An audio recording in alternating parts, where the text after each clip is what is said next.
This looks like a minion that's made of fecal matter. Horses respecting women 2 miles away. Today we're going to be taking a look at a very exciting new image generation and editing model from ZAI. Now, you may be familiar with ZAI as the creators of the very highly regarded GLM family of models, of which this model is also a member, as it is called GLM-Image. Now, for some of the important and cool things to get out of the way first and foremost, this is MIT licensed, so it is open source in that it can be downloaded and run locally on your system, and there is no oddities going on in the license, which does seem to be prevalent in some of the open source image models that we do see in this space, so that's cool to see. And currently, as this has just been released, they do seem to indicate that one would need around 80 gigs of VRAM to actually run this. I'm not entirely sure, but I am running it locally on a DGX Spark with this little vibe-coded web interface that Claude was kind enough to create for us. So it's just cool to see that this can be run locally, and obviously as time goes on following a release, folks that are very talented will quantize these things and put them on maybe Comfy UI and just allow more folks to be able to run these models. So let's go ahead and just take a quick look at some of the interesting things about this model, and then we'll get to the fun part, which is obviously testing it. For some pertinent information about GLM-Image, we can see that this adopts a hybrid autoregressive plus diffusion decoder architecture, and while most of this video is going to be just centered around actually testing it, I do feel it's interesting to mention that this does have a unique architecture. I suppose could be a very simplistic takeaway from looking at this.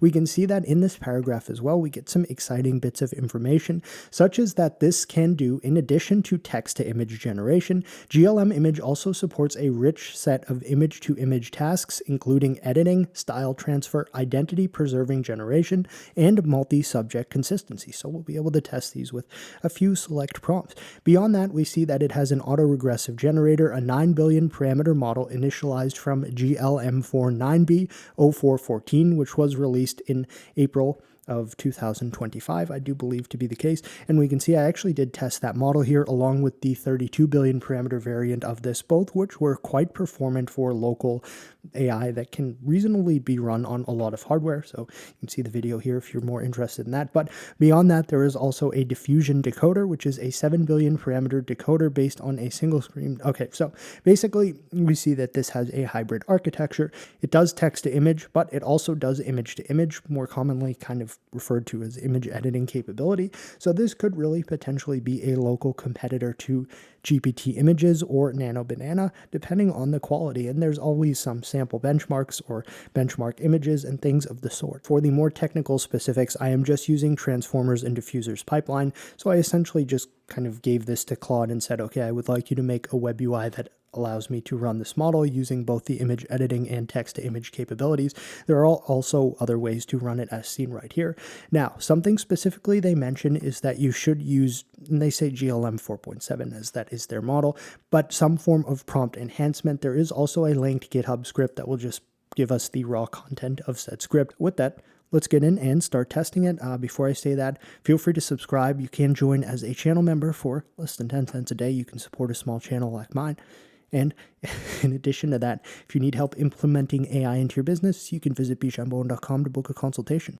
Now, as one would expect, we are going to just begin by starting out with our fan favorite prompt, which is the Agent Poop Man movie poster. Now, I have enhanced this using Claude by essentially giving it the entirety of this system prompt here and saying in the style outlined in this system prompt, please go ahead and enhance these prompts. And I gave it one sentence things like Agent Poop Man movie poster. Now, I'm going to remove the edit prompt as that was left over from me trying the image editing capabilities, and we'll get our Agent Poop Man result. Now, I should mention that Claude really did kind of neglect to put in any sort of like timer here in this web interface. Now I can see my Spark because it's over on a screen to the right of me.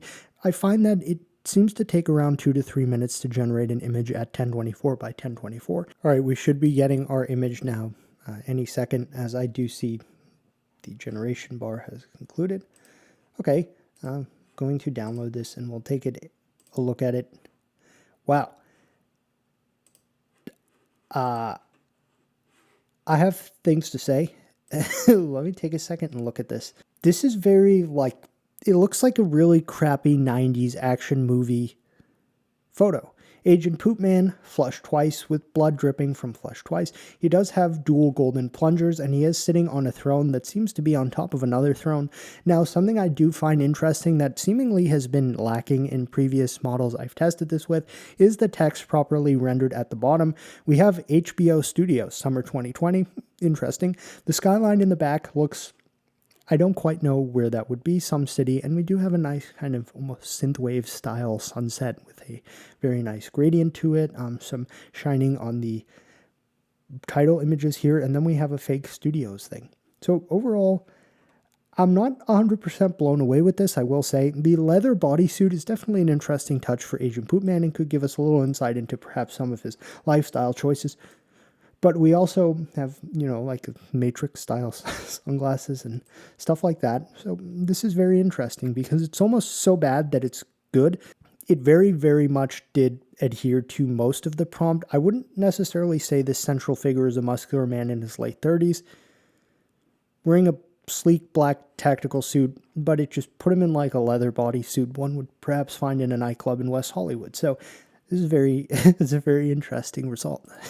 Now, out of pure curiosity, I always like to do a direct head-to-head between a very enhanced prompt, which is what we just saw, and then a really simple lackluster one-sentence prompt, which is essentially what I've sent to it right now, just saying generate a movie poster for the movie Agent Poopman, and I like doing a side-by-side comparison of how the results differ when given a significantly enhanced prompt versus something that's just 1 or 2 sentences. Alright, our simple prompt version of the Agent Poopman movie poster is quite disgusting. This looks like a minion that's made of fecal matter.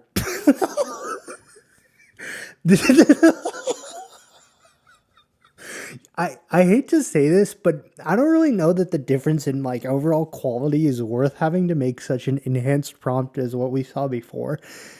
Considering, I mean, okay, maybe it is. Wow. I just like giving the model more freedom to add in elements, which we don't necessarily get when we give them very strict and finely crafted prompts. This is Agent Poopman with some soldiers behind him, as well as some police cars. He's standing in a street. There does appear to be some form of rubble on the ground, which could give us some insight into the type of movie that this would be, perhaps action. Interesting city. We have our streetlights, and the soldiers seem significantly smaller in stature than our Agent Poopman, who is wearing these. Wow, let's look at them side by side, shall we? Okay, so that was okay, that one was way better. Yeah, all right.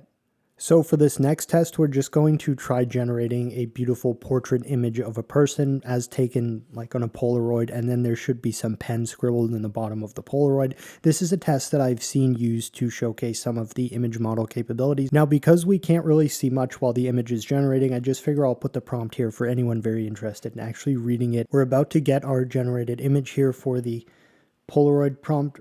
Okay, again, I'm not 100% blown away with this. It did properly adhere to some of the elements, at least outlined in the person.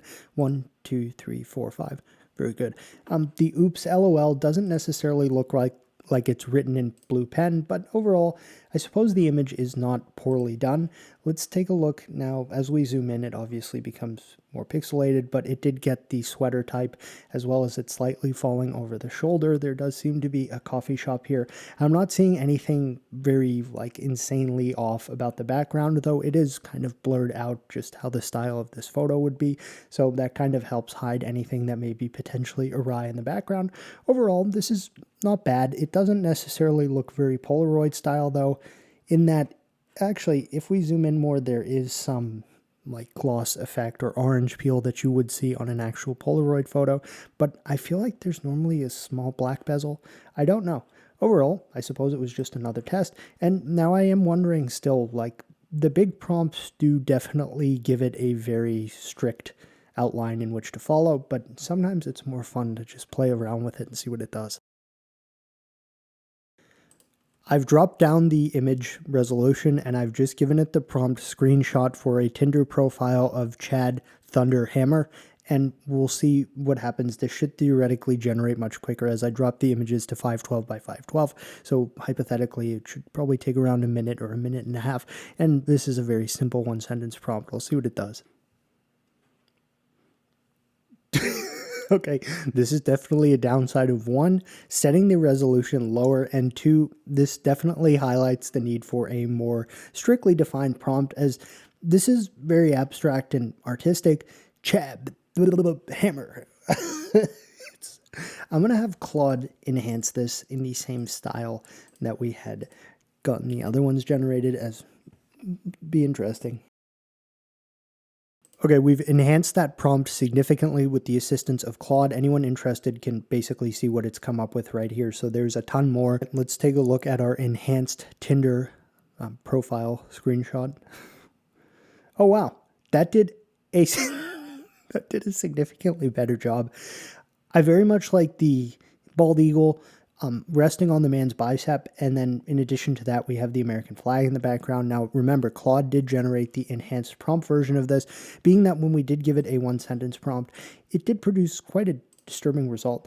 All right, so we have turned her kind of close enough, and I find it interesting that the photo that it's given us of the phone looks like something from, it's like one of those photos you would see in the App Store to highlight an app when they show it on the default device. Chad Thunder Hammer 27 checkmark. For nerd, oh, it said Navy SEAL turned crypto billionaire. I rescue two. Okay, the text here, this is definitely a good test of its text rendering capability as well. Also, EU horses respecting women 2 miles away. This was an interesting result. There was definitely a ton packed into this prompt, which we can see right here. So we're now trying the retro LAN party photo, and for anyone interested in seeing the specific prompt that is going to be sent to it, you can just look at it right here, being that it will take a little bit of time to generate this image. All right, let's take a look at our retro LAN party photo as taken in 1998. Okay, this is actually very well done. This is one of the better results I've seen in both, one, this testing of this specific model so far, and okay, as I view it more, it's not as clear. I mean, some of the faces, no,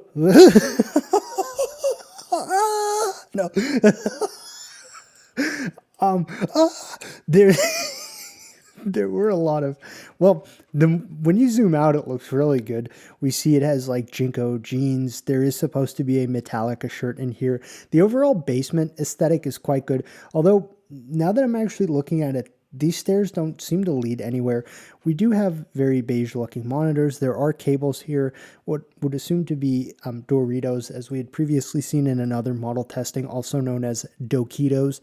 And this individual seems to be typing on this keyboard, which is also beige. So this is one where basically the more you look, the worse it gets. I also, okay, yeah, like I said, but at first glance it was pretty interesting, and I'm almost wondering if Claude is basically over prompting it in the generations that it's making for prompt enhancement. But I did just give it the specific highlighted prompt enhancement that they mentioned right here, because some of the infographics that were shared in the Hugging Face model card showing the capabilities of this model seemed pretty cool. I have had Claude try to generate a prompt for an LLM focused comic strip. We can see it has 4 specific panels here, and I'm not going to read through this verbosely, but again, I want to really kind of drive home the point that this has been given the exact prompt that should be given to the model used to generate prompt enhancements here, so it should have an idea of how this is specifically supposed to be done. All right, our comic strip should be shown to us right now. Okay, this looks quite all right. Let's take a look at it. I'm going to run AI models locally, no subscriptions, no cloud fees, to freedom. I did it. 6 months later, 128 gigs of VRAM, I can run anything. 6 months later, price $12,500, budget option. Interesting. I did it. My 128 gigs of RAM can run anything, anything's tokens per second go burr. Claude came up with the comic, which I don't know is as funny to humans as maybe it was to the AI, but overall it did an alright job here. In terms of the comic style, we did ask for 4 separate independent panes, which it did adhere to the point where it even has like almost one of the tags attributing the creator of the comic in the bottom right corner, which would be kind of reflective perhaps of some of the training data and what it's used to seeing in this type of thing, one could assume. Interesting, there is a prominent Apple logo on the laptop here, which is good, and the style of the individual between the specific panes is relatively coherent, which is good to see. Some of these GPU graphics are quite abstract, one could say. And then overall, this is acceptably done. I want to try one more thing here before we move into image editing, and this will just be a very simplified prompt asking for a screenshot from 2007 Runescape. This is the exact prompt I've sent to a few different image generation models now, with varying levels of success and adherence to the stylistic of Runescape design. Alright, so this is definitely a very realistic focused take on RuneScape. Obviously, it doesn't really perhaps know what RuneScape is, but it overall did get the kind of aesthetic of how the game is supposed to look if it were real. We're now going to test some of the image editing capabilities more in depth, and we're going to start by giving it this hand-drawn wireframe and ask it to turn this into a digital UI designed to be a product mock-up for a presentation or something of the sort. I have given it a proper prompt here because I want to give it the opportunity to work properly by giving it a decent prompt. In addition to that, the Hugging Face model card says that the width and height values should be divisible by 32, so I have just ensured that that is the case when we are testing some of these image editing, as when I drag the image in, it will just set these values to those of the image, which may not be divisible. So with that, we're going to generate the edit now, and I'll be very interested to see how well it turns this into a digital UI mockup. So after 5.5 minutes, we have received our UI. Okay, this is actually not so bad. It did adhere properly to a lot of the things right here. Most interestingly, perhaps the hand-drawn image of the person is quite well reflected in this image as well, though I don't see the Stevie Slappus thing right here. And again, the text is kind of going awry, and this is when given a really decent prompt here, as crafted by Claude based on the actual sample prompt enhancement instructions that they themselves had linked to on that GitHub content. So we see that it did go ahead and turn this into a digital mockup, just the way it's presented in a very kind of UI manner, but overall I'm not 100% blown away with this. I would have expected more color or just something a little higher quality. I'm going to try another one by giving it this photo of myself with this little Honda, and I've said change the image so that the man is lifting up the car. You may also notice that I changed the resolution to just be 512 by 512, as it is taking too long to generate some of these results. Alright, so let's see. Wow. Okay, it did definitely manipulate the image. It does kind of look that I'm lifting up the car. Notably, it did keep some of the background elements relatively similar. This is a very interesting modification, perhaps let down a bit by the fact that we changed the resolution to be so much smaller, but we still will get the general gist of what it would have gone ahead and tried to do in terms of making it look like I was lifting up this car. I'm now trying one here for an outfit change, just saying change the man's outfit to a bright green neon suit, and it will be interesting to see what it comes up with. I have kept the resolution the same as it was when I just drag and dropped that photo in. Alright, let's prepare to see our outfit change of myself wearing a t-shirt into a green suit. Okay, that's actually quite well done. The clothing folds properly. I will say that it's a rather deep V-neck for a suit, but perhaps I'm going to some form of party or something of the sort. It keeps the hands relatively decent, so this is overall actually not too bad of a result. I have to say this is almost perhaps better than I had feared we may get, so perhaps changing outfits and things like that may be a strength of this model, and in that same vein, I now would be interested in going ahead and changing some of the backgrounds of certain photos, as it seems to do a good job in changing outfits just based off of this one sample size that we have right here. So I would imagine that its ability to change backgrounds may also be a strength. I do have to say, this is quite decent, just in the way that the wrinkles and folds are present on the clothing. There may be something, of course, that I'm missing that folks may see in the video, but on first glance, I don't see anything really wildly inaccurate here, so this is overall not too bad, and I am also now kind of wondering if I could find a suit in my size of this color, as I do think it suits me. No pun intended. Get it? Subscribe. I'm now giving it this photo of myself having dinner with a motorcycle, and I'm having it change the background of that image to a modern art museum gallery. So ideally it should just place myself, the table, and the motorcycle, as well as the chairs, in some form of modern art gallery looking scene. Alright, let's see our background change result.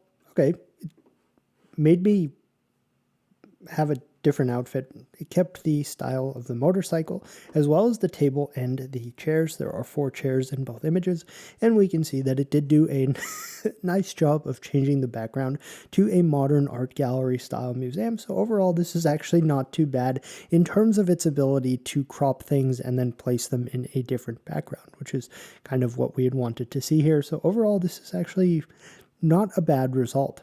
Now I want to check its ability to replace the toy car in this image so that I am holding instead a cute puppy. And this will be an interesting one to see how it handles it. I would imagine this to be relatively difficult, and I'm a little concerned at how the result may look. All right, let's check our puppy edit. Sounds... Okay, I mean, it did, but it changed the image so much that this is almost like it just generated a new image. Although, you know, some of the kitchen elements do look similar, and there is now instead a cute little puppy. Not the best. That is probably going to conclude our first look and testing of the GLM-Image model. I do have to say, truthfully, I am not blown away. Now, there are a couple things. This is seemingly a more kind of experimental model architecture, so that is one thing.